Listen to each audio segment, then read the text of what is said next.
American अपराध जगत का एक ऐसा कैदी जिसने नकली बंदूक के दम पर पुलिस को ही बंदी बना लिया। अमेरिका की सबसे सुरक्षित जेलों में शुमार क्राउन पॉइंट जेल को इस कैदी ने एक लकड़ी की बंदूक से भेद दिया। खुलेआम कई बड़ी बड़ी बैंकों को लूटा, लेकिन पुलिस कुछ नहीं कर पाई। इसने पुलिस के सामने ही भागने की तैयारी की, पर पुलिस फिर भी उसकी चाल नहीं समझ पाई। पुलिस के लिए वो सरदर्द बना, लेकिन जनता के लिए हीरो। उसके खून को लोगों ने कीमती चीज की तरह संभाल कर रखा। लेकिन क्यों? कौन है ये कैदी? चलिए जानने की कोशिश करते हैं। अमेरिका के इंडियाना में मौजूद है क्राउन पॉइंट जेल, जिसे दुनिया की सबसे सुरक्षित जेलों में से एक माना जाता है। अधिकारियों का दावा था कि इस जेल से भागना मुश्किल ही नहीं बल्कि नामुमकिन है, क्योंकि जेल को भारी लोहे की सलाखों, कड़े पहरों और कई ताले वाले दरवाजों से सुरक्षित किया गया था, जहां परिंदा भी बिना इजाजत के नहीं मार सकता था। पर अमेरिका की most wanted gangster John Dillinger ने जेल की इज्जत, सुरक्षा और व्यवस्था तीनों को मिट्टी में मिला दिया। एक सुबह जॉन बड़े इत्मीनान से जागा और जेल में एक नकली गन निकालकर पूरे जेल महकमे में हंगामा मचा दिया। इसी नकली बंदूक की नोक पर न सिर्फ उसने पुलिस प्रशासन को उंगलियों पर नचाया, बल्कि गार्ड्स को भी अपने काबू में कर लिया और अपने एक साथी कैदी हर्बर्ट को लेकर भाग निकला। साथ ही शेरिफ की नई फोर्ड वीटो कार भी चुरा कर ले गया। इस तरह कुछ ही पलों में देश की सबसे सुरक्षित मानी जाने वाली जेल पर एक शातिर दिमाग और नकली बंदूक ने बदनामी का धब्बा लगाया, और इसे उस वक्त की सबसे बड़ी फरारी कहा गया, जिसकी सुरक्षा व्यवस्था को एक नकली बंदूक ने छलनी कर दिया था। और ये कारनामा करने वाला था जॉन डिलिंजर, जो बचपन से ही खुराफाती दिमाग का मालिक था। और पहली बार 22 जून 1903 में उसने अपने शातिर दिमाग के साथ दुनिया में दस्तक दी थी। जॉन का जन्म इंडियाना की ओक हिल इलाके में जॉन विल्सन और मेरी एलन लैकेस्टर के घर में हुआ था। जॉन की एक बड़ी बहन भी थी, जिसका नाम ऑड्रे डिलिंजर। जॉन के पिता काफी सख्त मिजाज के इंसान थे, जो हमेशा बच्चों को डिसिप्लिन में रखना चाहते थे, और ये सख्ती तब और ज्यादा बढ़ गई जब मेरी एलन की डेथ हुई। जी हाँ, जॉन जब महज 3 से 4 साल का था तभी उसकी माँ की डेथ हो गई थी, और बड़ी बहन ऑड्रे ने ही अपने भाई की माँ बनकर परवरिश की। पर फिर कुछ समय बाद दोनों बच्चों की देखभाल के लिए जॉन विल्सन ने साल 1912 में दूसरी शादी कर ली, जिन्होंने पूरे घर को अच्छे से संभाला और दोनों बच्चों की पढ़ाई पर भी खास ध्यान दिया। जॉन को स्कूल में एक ब्रिलियंट स्टूडेंट के तौर पर देखा जाता था, जिसका सबसे ज्यादा लगाव बेसबॉल से था। लेकिन इस बीच टीचर्स ने जॉन के अजीब बर्ताव को भी नोटिस करना शुरू किया। जहां पहले जॉन मन लगाकर पढ़ता था और एक डिसिप्लिन स्टूडेंट्स बनकर रहता था, वो समय के साथ बदलता जा रहा था। स्कूल से भागना, दूसरे स्टूडेंट्स का सामान चोरी करना, छोटी छोटी बातों पर लड़ाई झगड़ा करना, ये सब जॉन की आदत बन गया था। जबकि पढ़ाई में वो 0 हो गया था, और 16 साल की उम्र में उसने स्कूल से ड्रॉप भी ले लिया। उसने पढ़ाई से तो पीछा छुड़ा लिया था, लेकिन अभी पिता जॉन विल्सन से छुटकारा पाना बाकी था, क्योंकि पिता विल्सन अक्सर उसके साथ मारपीट करते थे, क्योंकि वो चाहते थे कि जॉन बड़ा होकर चोर उचक्का नहीं बल्कि एक मेहनती, ईमानदार और काबिल इंसान बने। पर जॉन अब उस रास्ते पर निकल चुका था जहां से लौटना नामुमकिन था। जॉन अच्छे से समझ चुका था कि जब तक वो अपने पिता के टुकड़ों पर पलता रहेगा, तब तक वो उस पर अपनी हुकूमत कायम करते रहेंगे। इसलिए जॉन ने आजादी पाने के लिए सबसे पहले एक जॉब ढूंढनी शुरू की। इस समय अमेरिका के ज्यादातर युवा पहले विश्व युद्ध में लड़ने के लिए सैन्य अभ्यास में लगे हुए थे, इसलिए जॉन को इजीली काम मिल गया और John Indian police board of trade में जॉब करने लगा। इसके अलावा उसने रिलायंस कंपनी नाम की एक मशीन शॉप में भी एज असिस्टेंट नौकरी की। अब जॉन के पास आजादी भी थी, पैसे भी और घर से दूरी भी, लेकिन सिर्फ कुछ समय तक, क्योंकि उसके बाद जॉन के पिता विल्सन अपनी पूरी फैमिली को लेकर मार्सविल शिफ्ट हो गए। साथ ही जॉन को भी स्कूल जाने के लिए मजबूर किया गया। लेकिन अब जॉन का दिल पढ़ाई में नहीं, चोरी चकारी में लग गया था, जिसके ठीक 1 साल बाद 1922 में वो गिरफ्तार भी हुआ, क्योंकि उसने कार चोरी करने की हिमाकत दिखाई थी। इस घटना के बाद जॉन की गर्लफ्रेंड ने भी उससे दूरी बना ली, और इस कार चोरी के मुकदमे से बचने के लिए जॉन 1923 में नेवी में भर्ती हो गया। लेकिन यहाँ भी वो अपनी हरकतों से बाज नहीं आया, और कुछ समय बाद ही वहां से भाग निकला और हर तरफ उसे भगोड़ा घोषित कर दिया गया। दरअसल बोस्टन में जहाज के डॉकिंग होने के दौरान जॉन को 24 आवर्स की छुट्टी दी गई थी। ये सिर्फ एक लीव थी, लेकिन जॉन के लिए नौसेना से बचकर भागने का एक सुनहरा मौका था, क्योंकि उसे ये लाइफ बिल्कुल भी पसंद नहीं आ रही थी। इसलिए कुछ महीने सेवा देने के बाद वो भाग गया, और डिसऑनरेबल चार्ज के साथ 20 साल का जॉन 1924 में मॉर्सविल यानी अपने घर वापस लौट आया। भागने के जुर्म में उसे 5 से 6 महीने की सजा भी हुई, पर यह सजा भी उसे बदल दे इतनी ठोस नहीं थी। रिहा होने के बाद जॉन फिर से अपनी मर्जी से जिंदगी गुजारने लगा, पर परिवार ने उसकी 16 साल की बैरल एथिल हॉवियस नाम की लड़की से शादी करा दी, इस उम्मीद में कि बेटा सुधर जाएगा। पर शादी के बाद भी जॉन में कोई खास बदलाव नहीं आया, बल्कि वो बैरल के साथ बहुत ही कम वक्त बिताता था। अक्सर उसकी रातें दोस्तों के साथ घूमने, पार्टी करने और शराब पीने में बीतती थीं। वो ना तो एक अच्छा बेटा बन पा रहा था और ना एक अच्छा पति, और आगे जो हुआ उसने पूरा परिवार को हैरान कर दिया। सितंबर 1924 की एक रात जॉन अपने दोस्तों के साथ ड्रिंक कर रहा था। तभी एड सिंगल्टन नाम का एक पूर्व कैदी जॉन के पास आया और उसे मोरविले में एक स्थानीय किराने की दुकान लूटने के लिए कहा, जिस पर जॉन ने भी तुरंत हाँ कर दिया और एड को लेकर एक गली में छुप गया, क्योंकि जॉन अच्छे से जानता था कि दुकान का मालिक हर रात दुकान में जितना भी पैसा रखा होता है उसे बैग में भरकर अपने घर ले जाता है। जिस गली में एड और जॉन छिपे थे, उसी गली से दुकानदार दुकान से अपने घर जाता था। जॉन के नापाक इरादों से अनजान जैसे ही शॉप ओनर गली में घुसा, वैसे ही जॉन ने बंदूक निकालकर उसके कनपटी पर रख दी और कपड़े में लिपटी एक मशीन से उस पर जोरदार हमला किया ताकि वो बेसुध होकर शोर ना कर सके। इस खौफनाक घटना को अंजाम देने के बाद जॉन और एड ने दुकानदार के पास से करीब $50 लिए, जो आज के हिसाब से लगभग $900 हैं। यही पहली लूट जॉन के आपराधिक इतिहास की सबसे पहली, सबसे बड़ी और सबसे मजबूत नींव बनी, जिसने जॉन के लिए अपराध जगत के दरवाजे खोल दिए, साथ ही जेल के भी, क्योंकि जल्द ही पुलिस को इस रॉबरी की भनक लग गई और सबूत जुटाने के बाद अगले ही दिन पुलिस ने जॉन को हिरासत में ले लिया। उस पर लूट, जान लेने के इरादे से हमला करने जैसे कई आरोप लगे और करीब 10 से 20 साल की ये सजा सुनाई गई, जबकि $200 का फाइन भी जॉन को भरना पड़ा, जो लूट की रकम का करीब 4 गुना पैसा था। यानी इस रॉबरी से जॉन के हाथ तो कुछ नहीं लगा, लेकिन हाँ, जुर्माना और सजा मुफ्त में मिल गई। लूट के जुर्म में जॉन को पेंडल्टन सुधार गृह में भेजा गया, जहां रहना जॉन के लिए काफी मुश्किल भरा था। हर किसी की तरह जॉन ने भी शुरू में भागने की कोशिश की थी और कैद के करीब 1 महीने बाद सामान के बीच छुपकर बाहर निकलने की जुर्रत दिखाई, लेकिन उसकी ये चाल काम न आ सकी और चेकिंग के दौरान गार्ड्स ने उसे पकड़कर फिर से सेल में बंद कर दिया। लेकिन इसके बाद भी जॉन रुका नहीं, बल्कि उसी साल 3 बार और उसने भागने की कोशिश की, पर कोई फायदा नहीं हुआ। जॉन जितना गार्ड्स के लिए सरदर्द बन गया था, उतना ही ये हीरे की तरह दूसरे कैदियों की नजर में चमक रहा था, क्योंकि जेल से कई बार भागने की हिम्मत देखकर बाकी कैदी उससे काफी मोटिवेट और अट्रैक्ट हो रहे थे। इसीलिए जेल के दौरान जॉन के कई दोस्त भी बन गए, जिनका आपराधिक रिकॉर्ड बहुत खराब था। इनमें Homer Van Meter, Russell Clark, Harry Pierpont जैसे बदनाम नाम शामिल थे, जिन्होंने बैंक रॉबरी जैसी बड़ी घटना को अंजाम दिया था। जैसे जैसे इनकी दोस्ती बढ़ी, वैसे वैसे गार्ड्स के लिए सरदर्द बनते गए, जिन्हें हैंडल करना मुश्किल हो रहा था। इसलिए जेल प्रशासन ने होमर और हैरी को 200 मील दूर इंडियाना जेल में शिफ्ट कर दिया। एक तरफ तो जॉन से उसके दोस्त दूर हो गए थे, दूसरा उसकी वाइफ ने भी उसे डिवोर्स दे दिया था, क्योंकि वो अब एक अपराधी के साथ जिंदगी नहीं बिताना चाहती थी। इस पल जॉन खुद को बहुत अकेला महसूस करता था, इसलिए उसने अपना ध्यान भटकाने के लिए बेसबॉल से दिल लगा लिया, जो उसका बचपन से ही फेवरेट गेम था। वो रोज की प्रैक्टिस के बाद बेसबॉल में इतना माहिर हो गया था कि जेल प्रशासन ने कहा था कि जॉन को मेजर लीग में खेलना चाहिए। दिन बीतते जा रहे थे, जॉन अब पैरोल पर ही सही पर बाहर निकलना चाहता था, जिसकी अर्जी भी डाली गई, लेकिन जज ने उसे रद्द कर दिया, क्योंकि जॉन ने गार्ड्स को तंग करने और कई बार भागने की गुस्ताखी की थी। ये देख जॉन ने जज से रिक्वेस्ट की कि उसे इंडियाना स्टेट जेल में ट्रांसफर कर दिया जाए, क्योंकि वहां बेसबॉल टीम है जिसमें वो शामिल होना चाहता है। इस गुजारिश में कोई शक की बू नहीं थी, इसलिए जॉन को 1929 में इंडियाना स्टेट जेल में शिफ्ट कर दिया गया और इस तरह एक बार फिर वो अपने दोस्तों हैरी और होमर के पास आ गया। तीनों ने फैसला किया कि जैसे ही जॉन अगली सुनवाई पर पैरोल पर बाहर निकलेगा, उसके बाद वो हैरी और होमर को भी छुड़ाएगा और इस प्लान में उनकी मदद की उस समय के सबसे बड़े लुटेरों में से एक German American bank robber Herman Lamm ने, जो खुद भी बाहर निकलने की जुगाड़ में था। इसलिए उसने इन तीनों का साथ देने का वादा किया और सब लोग जॉन की पैरोल का इंतजार करने लगे। इस बीच हरमन ने अपने साथियों को बैंक लूटने के तरीके सिखाए, जिसे लैम टेक्निक भी कहा जाता है। लंबे इंतजार के बाद आखिरकार मई 1933 का महीना भी आ गया और जॉन को पैरोल पर रिहा कर दिया गया। लेकिन जब जॉन ने बाहरी दुनिया में कदम रखा तो सब कुछ बदल चुका था। अमेरिका ग्रेट डिप्रेशन से गुजर रहा था, लगभग 13 मिलियन लोग बेरोजगार हो चुके थे, 2 मिलियन बेघर हो गए थे और क्राइम तो रफ्तार पकड़ता जा रहा था। लूट, चोरी चकारी की दर्जनों घटनाएं हर रोज अखबार में सुर्खियां बटोर रही थी। इनमें रॉबर्ट्स की तकनीकों की भर भर कर तारीफ की गई थी, जिन्हें पढ़ने के बाद जॉन के दिमाग में भी एक शातिर आइडिया आया और उसने भी बदनाम होकर ही सही लेकिन अपना नाम बनाने का फैसला किया। इसके बाद जॉन हैरी के कुछ आदमियों के साथ मार्सविल लौटा और तुरंत अपने प्लान पर काम करना शुरू कर दिया और बैंकों को लूटने के लिए लैम टेक्निक की प्रैक्टिस करने लगा। इसी टेक्निक की मदद से जॉन ने कई बैंक्स को अपना निशाना बनाया। जॉन को जिस भी बैंक को लूटना होता, सबसे पहले वो उसकी रेकी करता और फिर बैंक में अलग अलग अधिकारियों की नकल करके बैंक के कामकाज को गहराई से समझता था। बैंक रॉबरी के एक गवाह ने बताया कि जॉन ने खुद को वॉशिंगटन में NRA का अधिकारी बताया था और बैंक चेयरमैन से कहा था कि उनकी टीम पूरे राज्य के सभी बैंकों का सर्वे कर रही है और जानना चाहती है कि बैंक किस तरह और कैसे काम करती हैं। इस रॉबरी के दौरान जॉन को जैक रैबिट जैसा निकनेम मिला, क्योंकि वो ड्रामेटिकली काउंटर पर कूद जाता था और बेखौफ होकर चिल्लाकर बताता था कि ये एक रॉबरी है। मानो जॉन में डर, झिझक, कानून का खौफ कुछ नहीं था। उसे अपने शिकार के अलावा कुछ नजर नहीं आता था। कुछ ही महीनों में जॉन ने $30,000 लूट लिए थे, जबकि कुछ इस रकम को 9 लाख बताते हैं। 1933-34 के बीच जॉन और उसके गिरोह ने पूरे मिड वेस्ट में लगभग 2 दर्जन बैंक और कई पुलिस हथियारगार लूटे और एक साल में 8 से ज्यादा बैंक रॉबरी को अंजाम दिया। साथ ही पुलिस स्टेशन पर धावा बोलकर मशीन गन, राइफल, गोलियां और बुलेट प्रूफ जैकेट को भी चुरा लिया। इस बीच उन्होंने न सिर्फ पुलिस से हाथापाई की, बल्कि 2 अधिकारियों की जान भी ले ली, जिससे जनता जॉन को रॉबिन हुड की तरह देखने लगी। मीडिया चैनल्स ने भी उसके करतूत को थ्रिलर फिल्म की तरह पेश किया।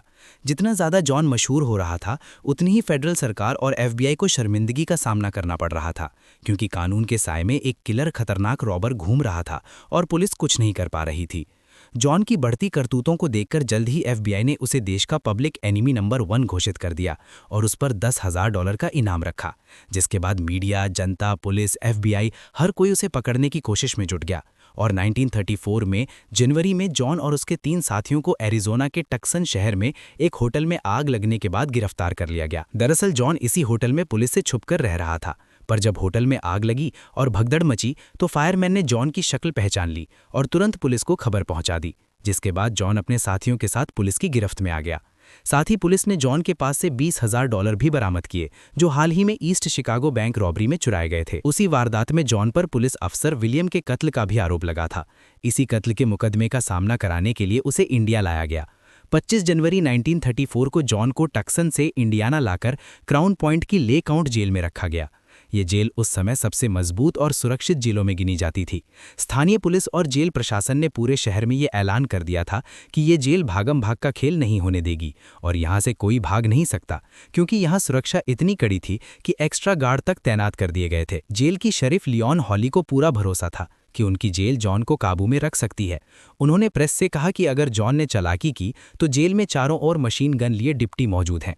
जॉन के आने के बाद जेलर और प्रोसिक्यूटर ने उसके साथ हंसते हुए फोटो भी खिंचवाई। तस्वीर में प्रोसिक्यूटर रॉबर्ट एस्टिल ने दोस्ताना अंदाज में हाथ उसके कंधे पर रखा था, जिसे बाद में शर्मनाक माना गया। जॉन ने मुस्कुराते हुए मजाक में कहा, मैं यहाँ से भी भाग जाऊंगा।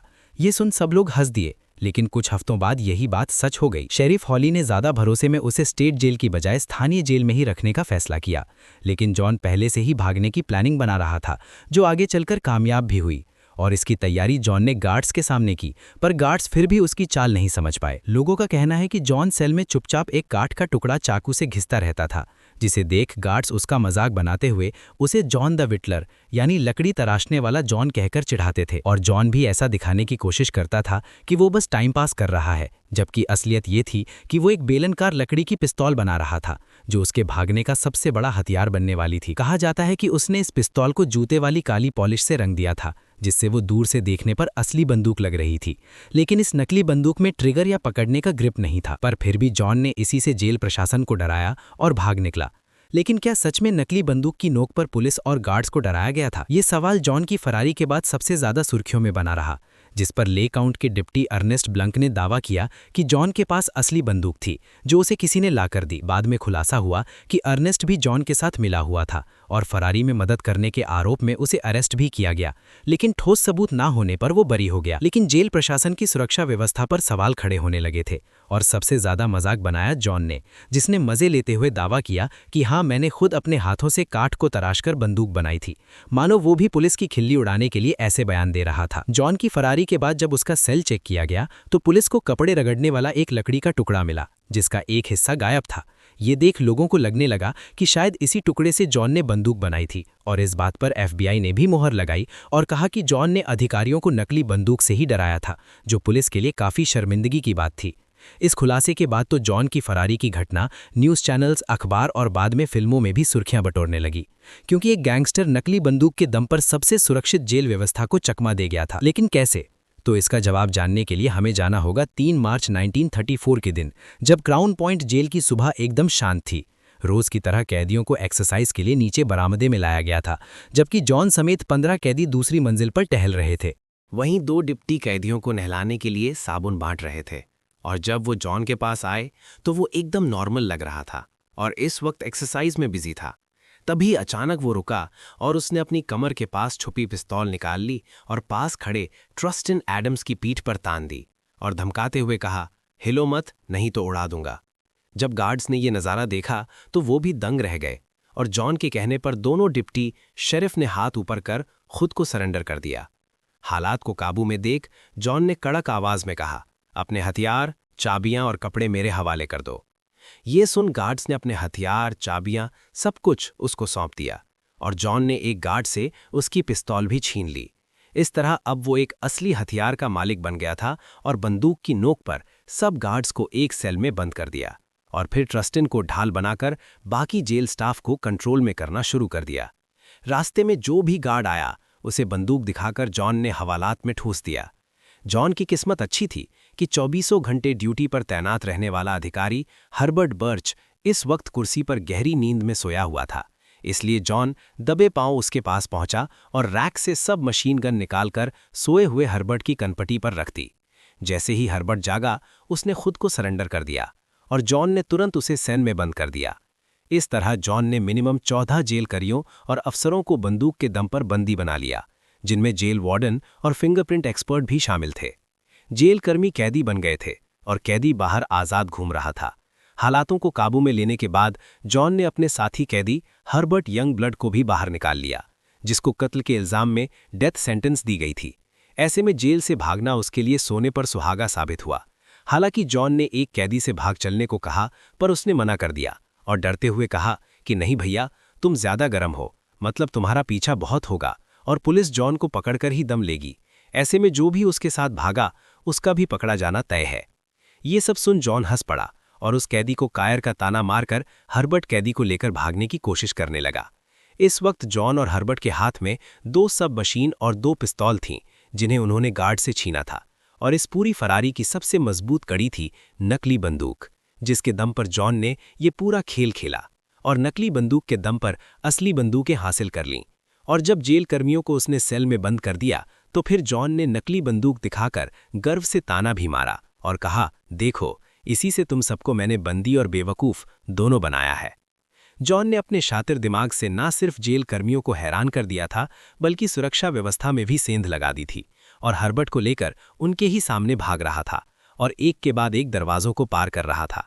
दरअसल जेल में 5 मोटे मोटे लोहे के दरवाजे लगे थे, जिनमें हर एक पर मजबूत ताला लटका हुआ था। अब क्योंकि जॉन के पास चाबियां थीं जो उसने गार्ड से ली थीं, इसलिए जॉन ने हर ताला खोल लिया और आखिरकार मेन डोर तक पहुंच गया। इस समय जॉन के कंधे पर चाबियों का गुच्छा लटक रहा था और हाथों में मशीन गन थी। बस फिर क्या था, जॉन ने मेन दरवाज़ा खोला और हर्बर्ट को लेकर फरार हो गया। लेकिन चुनौतियां यहीं खत्म नहीं हुईं, क्योंकि भागना ही काफ़ी नहीं था, बल्कि पुलिस से बचना भी ज़रूरी था। इसलिए जॉन ने बचे रहने का भी फैसला किया और जेल से बाहर निकलते ही जॉन की नज़र पास के एक गराज पर पड़ी, जहां ढेर सारी गाड़ियां खड़ी हुई थीं। ये देख जॉन तुरंत गराज में घुसा और मैकेनिक को ललकारते हुए कहा, ए लड़के, यहाँ सबसे तेज़ गाड़ी कौन सी है? ये देख मैकेनिक ने हाथ से 1933 मॉडल फोर्ड वियर्ट कार की तरफ इशारा किया, जो लेक काउंट की शेरिफ लियोन हॉली की थी और सर्विस के लिए गराज में खड़ी थी। जॉन ने तुरंत मैकेनिक को भी बंदूक दिखाकर अपने कब्जे में ले लिया। अब उसकी छोटी सी टीम बन चुकी थी, जिसमें जॉन, कैदी हर्बर्ट, एक बंधक गार्ड जिसे ढाल बनाकर जॉन अपने साथ ले आया था, और मैकेनिक जिसे ड्राइविंग का काम सौंपा गया। बस फिर क्या था, सड़कों पर शेरिफ की नीली फोर्ड फर्राटे मारकर दौड़ते लगी और शेरिफ की कार में जॉन जैसा खतरनाक कैदी ठाठ बाट से बैठा हुआ था। और कुछ ही देर में वो इंडियाना से निकलकर इलिनॉय की राज्य सीमा को लांघकर आगे बढ़ गया, जबकि जॉन ने दोनों बंधकों यानी गार्ड और मैकेनिक को पियटोन नाम के कस्बे के पास ही उतार दिया, जिन्हें एक खरोच तक नहीं आई थी, और सही सलामत छोड़ा गया था, क्योंकि जॉन की असली दुश्मनी इन मासूमों से नहीं बल्कि कानून से थी। अब कार में सिर्फ जॉन और उसका साथी हर्बर्ट था। दूसरी तरफ इंडियाना में शेरिफ लियोन हॉली को फोन पर खबर मिली कि जॉन फरार हो गया है, तो वो गुस्से में जोर जोर से चीखने लगी, क्योंकि उन्होंने दावा किया था कि इस जेल से कोई भी कैदी भाग नहीं सकता। लेकिन जॉन न सिर्फ भागा था, बल्कि जेल करियों को भी बंधक बनाकर गया था। साथ ही शेरिफ लिन की कार भी चोरी करके ले गया था। जैसे ही इस फरारी की खबर जेल की दीवारों से आम गलियों में पहुंची, शहर में हंगामा मच गया, क्योंकि जिस जेल को सबसे सुरक्षित बताया जाता था, आज वहीं फरारी की घटना का शिकार बन गई थी। अखबारों ने इस घटना को किसी थ्रिलर सस्पेंस से भरपूर स्क्रिप्ट बनाकर पब्लिश किया और पुलिस महकमे की थू-थू हुई, क्योंकि जेल कर्मियों को एक नकली बंदूक की नोक पर बंदी बनाया गया था। इस बदनामी से सबसे ज्यादा गुस्से में थी शेरिफ लियोन, जिन्होंने तमतमाते हुए कहा कि अगर जॉन कभी वापस मेरे पास आया तो जज साहब आप उसे ट्रायल के लिए नहीं पाएंगे, उसकी बजाय आप मुझे ट्रायल पर पाएंगे। यानी लिलियन का कहना था कि अगर जॉन दोबारा मेरे सामने आया तो वो जिंदा नहीं बचेगा, मैं उसे खुद निपटा दूंगी और फिर अदालत में खड़ा होने वाला वो नहीं, मैं होंगी। इस बयान के ठीक 2 दिन बाद शेरिफ लियोन ने ऐलान किया कि वो अगले कार्यकाल के लिए शेरिफ पद नहीं चाहेंगी। एक तरफ तो लिलियन के बयान सुर्खियों में बने हुए थे, तो दूसरी तरफ जॉन के भागने की वारदात चर्चा में बनी हुई थी, जिसको लेकर जॉन खुद पर गुरूर कर रहा था और इस वक्त अकेला था, क्योंकि जॉन और हर्बर्ट इलिनॉइस में कुछ दूर साथ चले थे और फिर अलग अलग रास्तों पर निकल पड़े थे। भागने के करीब 2 हफ्ते बाद 16 मार्च 1934 को हर्बर्ट मिशिगन में पुलिस के सामने आ गया और मुठभेड़ में मारा गया था। यानी जेल में रहते हुए तो वो डेथ पेनल्टी के डर में था ही, जेल से निकलने के बाद भी उसे डेथ ही मिली। कुछ रिपोर्ट्स के मुताबिक हर्बर्ट ने पकड़े जाने के दौरान पुलिस को बताया था कि जॉन हर्बर्ट के साथ ही है, लेकिन बाद में हर्बर्ट ने इस बयान को झूठा बताया। जेल से भागने वाले 2 कैदियों में से एक का पत्ता कट चुका था। अब बारी थी मेन एक्यूज्ड जॉन की, जिसे पकड़ने के लिए देश भर की पुलिस और FBI की टीम एकजुट हो गई थी। पुलिस पर एक तरफ जॉन को पकड़ने का दबाव था, तो दूसरी तरफ जेल की कमजोर सुरक्षा व्यवस्था की वजह से मजाक भी बनना पड़ रहा था, क्योंकि आज तक अमेरिकन इतिहास में ऐसा नहीं हुआ था कि कोई कैदी नकली बंदूक को हथियार बनाकर जेल से फरार हो जाए। लेकिन जॉन ने ये कारनामा कर दिखाया, इसलिए पुलिस प्रशासन की काफ़ी किरकिरी हो रही थी। लेकिन इस चालाकी भरी प्लानिंग के बीच जॉन ने एक छोटी सी चूक भी की, जो उसके पकड़े जाने की सबसे बड़ी वजह और गलती साबित हुई। और शायद अगर ये गलती ना करता तो कभी पकड़ा नहीं जाता। पर कहते हैं ना, मुजरिम कितना ही चालाक क्यों ना हो, लेकिन कोई ना कोई गलती कर ही बैठता है। दरअसल भागते समय जॉन ने जो फोर्ड V8 कार चुराई थी, वो लेक काउंटी शेरिफ विभाग की आधिकारिक कार थी, यानी सरकारी अधिकारी शेरिफ के नाम पर रजिस्टर थी, और उसी को नासमझी और जल्दबाजी में जॉन लेकर फरार हो गया और इंडियाना से निकलकर पड़ोसी राज्य इलिनॉइस में पहुंच गया, और यहीं पर उसने गाड़ी भी छोड़ दी। ऐसा करके जॉन ने national motor vehicle theft act का उल्लंघन कर दिया था, जो राज्य सीमा के पार किसी चोरी की वाहन को ले जाने को संज्ञेय अपराध घोषित करता था, जो काफ़ी सीवियर था। अब तक जॉन के ऊपर बैंक डकैती, चोरी और कत्ल जैसे संगीन आरोप लगे हुए थे, जो ज़्यादातर राज्यों के अधिकार क्षेत्र में आते थे, और फेडरल ब्यूरो ऑफ इन्वेस्टिगेशन यानी FBI के पास लिमिटेड राइट्स थे।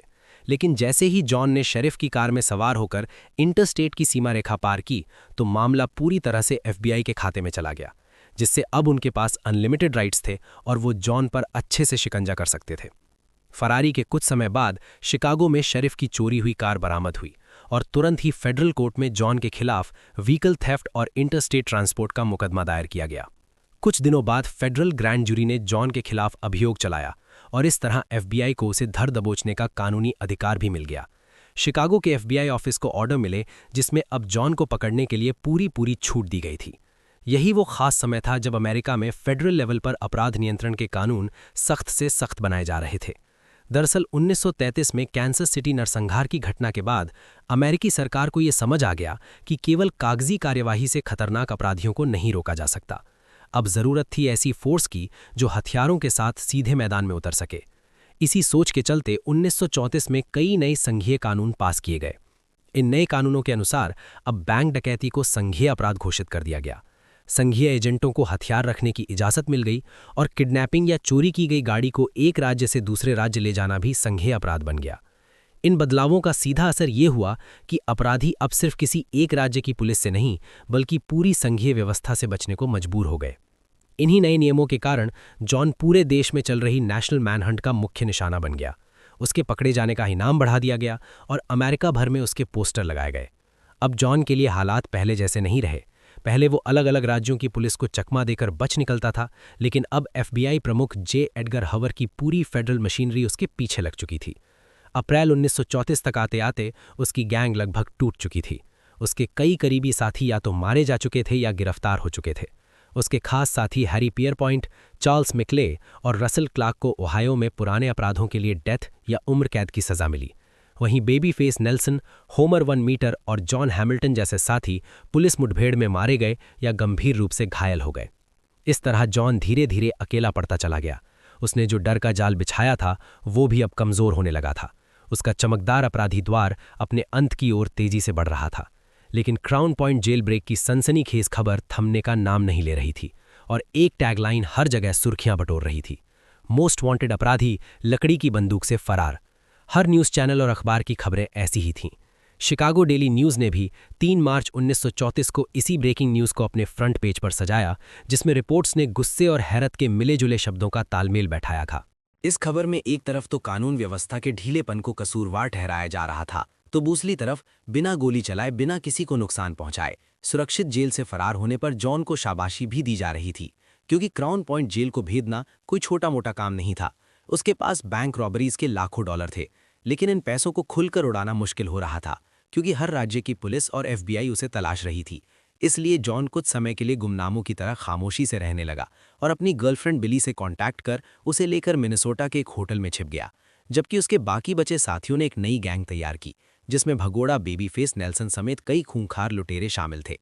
मार्च के आखिर तक इस गैंग ने सुक्स फॉल्स, साउथ डकोटा और मिशन सिटी जैसे शहरों में बैंक रॉबरी को अंजाम दिया और हर लूट के बाद पुलिस का पहरा सख्त होता जा रहा था।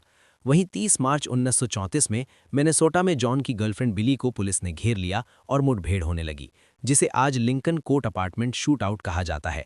लेकिन इस मुठभेड़ में जॉन बचकर भाग गया और बिली पुलिस के हाथ लग गई, जो जॉन के लिए काफी बड़ा झटका था, क्योंकि अब उसकी आखिरी साथी बिली भी उससे दूर हो चुकी थी और उसके साथी गैंग के मेंबर्स भी एक के बाद एक पकड़े जा रहे थे।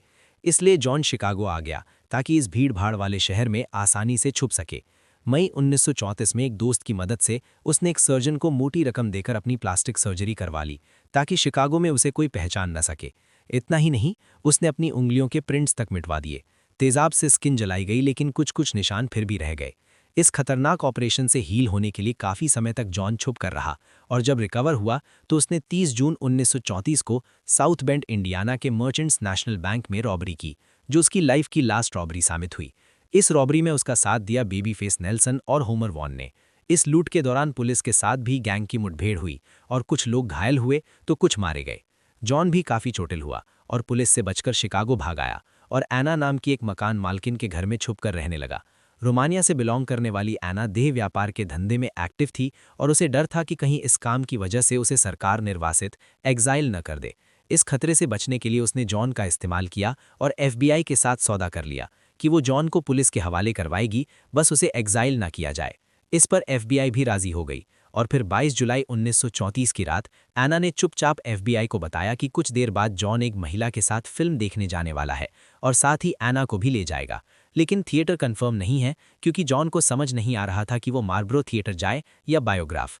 एना ने यह भी बताया कि वो ऑरेंज कलर की स्कर्ट पहनेगी ताकि एजेंट्स उसे आसानी से पहचान सकें। इस खबर के बाद FBI एजेंट्स और पुलिसकर्मी दोनों थिएटर्स के बाहर तैनात हो गए। रात करीब 8:30 बजे एना पॉली नाम की दूसरी महिला को लेकर जॉन बायोग्राफ थिएटर पहुंचा, जिसमें मैनहट्टन मेलोड्रामा फिल्म लगी हुई थी। पुलिस ने ऑरेंज कलर की स्कर्ट से एना को पहचान लिया और बाद में एना को लाल परी कहकर पुकारा गया, हालांकि स्कर्ट नारंगी था। इधर पुलिस को ऊपर से ऑर्डर मिले कि कोई भी थिएटर के अंदर गोली नहीं चलाएगा क्योंकि जनता खतरे में आ सकती है। इसलिए जॉन जब बाहर आए तभी उसे घेर लें। अगर जॉन हथियार इस्तेमाल करता है तो पुलिस भी बेझिझक फायरिंग कर दे। रात करीब 10:30 बजे जैसे ही फिल्म खत्म हुई और जॉन दोनों महिलाओं के साथ बाहर आया तो एजेंट्स ने उसे फॉलो करना शुरू कर दिया और मेलविन पुलिस अधिकारी ने सिगार सुलगाकर अपने साथियों को उसे पकड़ने का इशारा किया। पर जॉन को कुछ शक सा होने लगा क्योंकि चारों तरफ से FBI एजेंट्स उस पर नजर रख रहे थे। जॉन सब समझ गया और बचकर भागने लगा और जेब में रखी पिस्तौल निकालने की कोशिश कर ही रहा था कि तभी चारों तरफ से FBI एजेंट्स ने उसे घेर कर फायरिंग शुरू कर दी, जिनमें से एक गोली गर्दन पर और 2 गाल पर लगी। हालांकि जॉन फिर भी भागा, लेकिन हिम्मत टूटने के बाद जमीन पर गिर गया और नकली बंदूक से पुलिस को डराने वाला जॉन अब असली गोलियों ने शांत कर दिया था। मिनट भर में मौके पर भीड़ जमा होने लगी और पुलिस जॉन को इलेक्शन ब्रदर्स हॉस्पिटल ले जाने लगी, लेकिन रास्ते में ही 10:50 पर जॉन ने दम तोड़ दिया। जब लोगों को इस घटना की खबर मिली तो लोग जॉन की शूटआउट वाली जगह पर दौड़ने लगे और सड़क पर पड़े उसके खून को रुमाल से पोंछकर अपने पास निशानी के तौर पर रखने लगे। और अगले दिन अखबार में छपा, जनता के दुश्मन नंबर 1 का अंत हो गया। जॉन की डेथ ने कई लोगों को उदास कर दिया था, लेकिन कानून के रखवाले अब चैन की सांस ले रहे थे। डेथ के बाद इंडियाना पुलिस के क्राउन हिल कब्रिस्तान में ही जॉन को दफन किया गया और उसके अंतिम संस्कार में हजारों लोग की भीड़ जमा हुई जो उसे आखिरी विदाई देने आए थे। इसके बाद 27 लोगों पर जॉन को पनाह देने या मदद करने के आरोप लगे और उन्हें सजाएं भी मिली। और कुछ महीने बाद जॉन का साथी बेबी फेस भी पुलिस मुठभेड़ में मारा गया और धीरे धीरे गैंग का सफाया होने लगा। लेकिन जॉन की क्राउन पॉइंट जेल ब्रेक घटना अमेरिकी अपराध इतिहास की सबसे पॉपुलर घटनाओं में शुमार हो गई।